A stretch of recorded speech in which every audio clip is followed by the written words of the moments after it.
Hello everyone, welcome to Crystal Virtual Learning Club. My name is Sarah Anene and this is the English language class. Our lesson for today is essay writing. When you're writing your West Africa Examination Council English paper, you will be asked to write an essay in your section A of the paper 2. Now, this could be a letter, a speech, a narration, description, an argumentative essay, sometimes a report, an article, exposition, or a creative essay. You could be asked to write a story. One thing to note is that the minimum length will be 450 words. Also, the person marking your paper will focus on 4 major areas: the content. Are you writing based on the topic that you were given?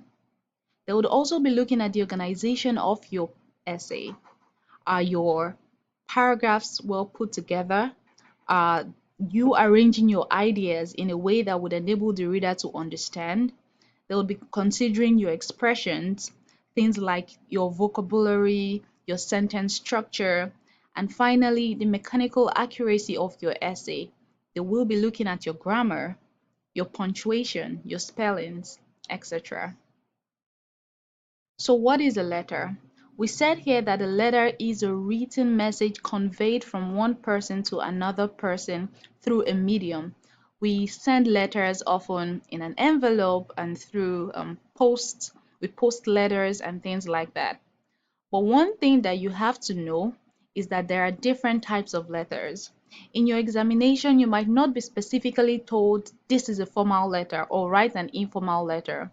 It will be left for you to discern what kind of letter you're writing based on the question. And this is why you need to know the difference between a formal letter and an informal letter. A formal letter is a letter that follows a certain pattern and formality. These are professional letters and they have to be treated as such.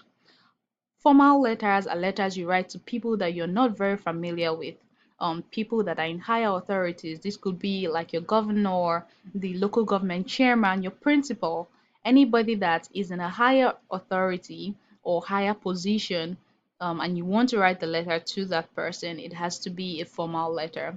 And then an informal letter is a letter that you write to people that you have personal relationships with. This could be like your mother, your father, your other relatives, or your friends. So this is the structure of a formal letter. Please take note of these 9 points. First, you have to write the sender's address. That is your address. Now, look at the punctuations. After each one, you have a comma. When you're done with the address, you have to put a full stop. And also look at the capital letters that are used to represent the places. Next is to write the date. The date here is 7th July. The J begins with a capital letter and then there's a comma after it and then you have 2020 and then you have a full stop. After writing the date, the next is for you to write the receiver's address. Now this letter is addressed to the principal and so we have the principal, comma, Mary's Secondary School. Notice the usage of capital letters, Ikeja, comma, Lagos, full stop. And then you have to salute the person.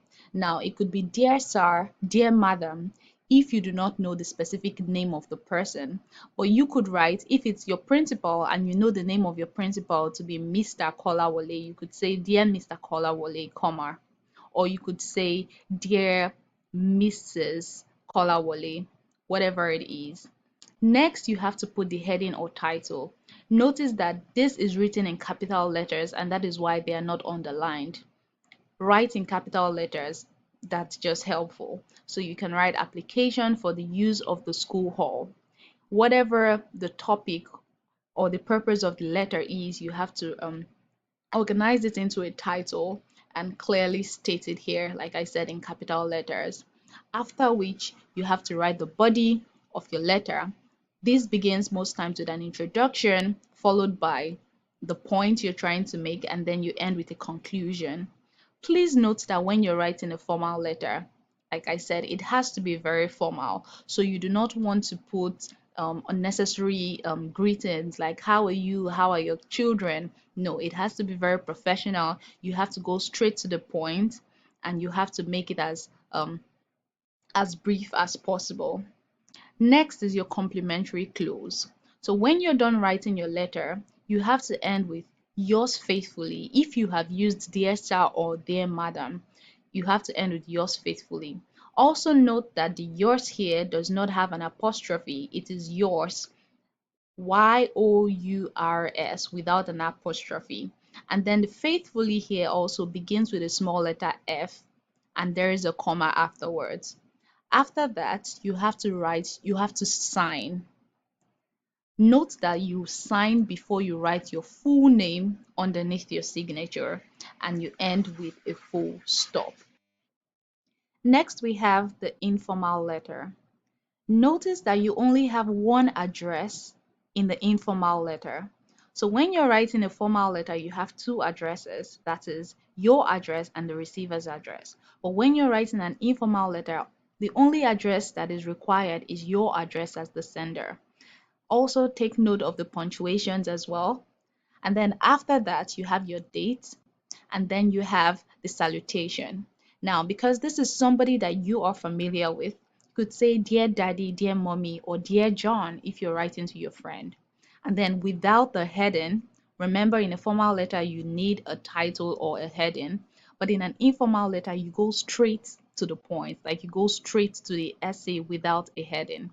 And so this is because it is informal. You can write things like how are you, John, how are you doing, how is your family, I hope your sister is doing well, because it is an informal letter. It is somebody that you are very familiar with. So whatever it is, like I said, you try to start with an introduction, that is the greetings, and then you go straight to the body, the point you're trying to make, and then you end with the conclusion. And then the complimentary close this time around could be yours sincerely. Please take note of the spelling of sincerely. Some students get this wrong. So yours sincerely, or you could say yours lovely. It's because it's an informal letter, so you could say it however it is you want. Or make sure you put the comma afterwards, and then you write your name underneath it without a signature. Okay? So here are a few writing tips. First, you want to make sure you use the right format. So if it is a formal letter, you want to make sure you have two addresses. If it is an informal letter, you want to make sure you have one address. Avoid spelling, grammar, and punctuation errors. So you really have to take care when you're writing your essay. Next, aside your introduction and conclusion, limit the number of paragraphs to 3 to 5. You do not want to have like 10 paragraphs. That's way too long. Limit them to 3 to 5 aside the introduction and conclusion. Next, avoid long sentences and extremely long paragraphs. Rather than making a sentence and then adding but, while, still in one sentence, just make a short sentence, put a full stop, and start another sentence, okay? Use each paragraph to express a single idea. You do not want to have one paragraph talking about three different things. It's going to confuse the reader, and it's you're likely to have a really long paragraph if you do it that way. Lastly, ensure that the tone agrees with the purpose of your letter. So if you're writing a sympathy letter, for example, you do not want to sound extremely excited because you're trying to sympathize with someone. So check the topic and make sure that the tone agrees with the purpose of your letter. So aside letters, you could be asked to write an expository essay, a descriptive essay, a narrative essay, or an argumentative essay. Expository essays are, they entail gathering and presenting the facts about a specific topic. So you could be asked to write maybe like the effect of coronavirus in 2020, things like that. When you're writing an expository essay, you want to make sure that you really understand the topic, and then you have lots and lots of things to talk about.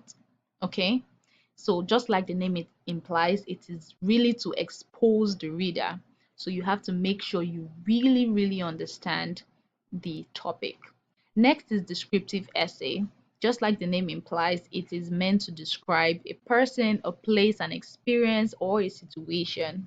Okay, and then you also have narrative essay. You could be asked to recount an experience or tell a story. And then we have an argumentative essay. Argumentative essays are written in form of debates. You could be asked to support or oppose a specific motion. More an argumentative essay. Usually, this is how you want to make sure you structure your essay. You begin with an introduction, the thesis statement, body counter argument, and then your conclusion. When you're introducing your essay, you want to have a greeting like, "Good day, Mr. Chairman, panel of impartial judges." It doesn't have to be impartial. You could just say panel of judges, accurate timekeeper, and my co-debaters. My name is Sarah, whatever your name is. I am here to support the motion or I am here to oppose the motion. Make sure that you know whether you're supporting or you're opposing a specific motion, okay? And then also remember that you are trying to persuade the reader. So make sure that you try to convince the reader why you are supporting or why you are opposing a specific motion.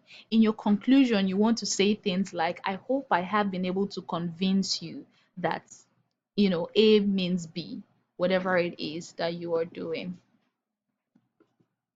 Speeches. Speech entails addressing an audience on any topic of your choice. You could be asked to write a speech for your friend on your friend's birthday, or you could be asked to write a speech to the students of a school. Whatever it is, you want to make sure that you have a clear understanding of the topic. Okay? Again, begin with an introduction, the body of the speech, and then end with a conclusion. Make sure when you're done that you write your name underneath your conclusion. Okay? And then we have articles. An article is a piece of writing for a large audience. So articles are often published on a journal, or in a journal, a magazine, or newspapers. You will be told, write an article for this newspaper. You will be specifically told in your examination. And so begin with your heading. You want to make sure that you specifically write the heading or the title of what it is that you're writing about, and then you have a line about your name, and then you go straight to the body, end with a conclusion. Again, ensure that you really understand whatever it is that you're writing about before you pick this question. So these are different examples of questions you could see. Most times you're given 5 different questions and you're asked to just select one. Please choose the one that you are most comfortable writing. Okay, this one says your friend in another school has requested information about your school. To enable him to decide on moving over to your school, write a letter. Of course, this is an informal letter because you're writing a letter to your friend. Okay, this one says, write an article for publication in your school magazine discussing the reasons why it is an article, obviously. You have, as the president of your youth club, write a letter to the chairman of your local government. You're writing to your local government chairman, right? So this is definitely a formal letter. This one says, you are the chief speaker in a debate on the topic this. It is a debate, so you're writing an argumentative essay. Remember, you are trying to convince the reader, okay? And then this says, write a story that ends with the words, that experience will linger on my mind for a long time. Next, you have, as one of the outgoing prefects in your school, write a speech you would deliver at the send-off ceremony. And then finally, we have, write a story to illustrate the saying, a bird in hand is worth two in the bush.